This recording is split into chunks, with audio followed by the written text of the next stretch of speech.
Soit le temps est un ami, il est un ennemi. Pour ceux qui déploient toute leur capacité, le temps est de leur côté. Mais pour ceux qui somnolent dans la nonchalance, le temps est contre eux. Parce que chaque fois que tu somnoles, tu dis, demain je vais me lever. Qu'est-ce qui t'empêche de te lever maintenant? Qu'est-ce qui empêche? Non, qu'est-ce qui empêche? Quelles sont ces choses qu'on te dit que lève-toi et prie? Tu dis d'accord, je vais faire ça demain. Qu'est-ce qui empêche que tu te lèves maintenant? Est-ce qu'il y a un soleil spécial pour se lever? Mais tu vois, lorsqu'il y a la nonchalance, et ça c'est une arme du diable. Parce que ceux qui sont oints, ma Bible va dire tout à l'heure dans Ésaïe 40, à partir du verset 29, ceux qui sont oints comme ça, ils ne se lassent pas, ils ne se fatiguent pas. Tu les vois d'abord prendre leur envol. Tu es choqué de voir quelqu'un, sa vie commence par un envol. Il ne commence pas par marcher. On vous trompe que sur terre, chacun va doucement, doucement. C'est faux!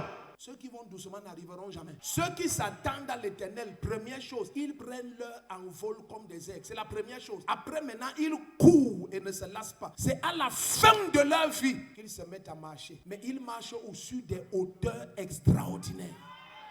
Maintenant, toi, on t'a trompé. Tu dis non, je commence à ma vie doucement, doucement. Est-ce que c'est la course? C'est la course. L'apôtre Paul dit, courez la course qui est devant vous. Courez la course. Le prophète Joël dit, chacun court sa course.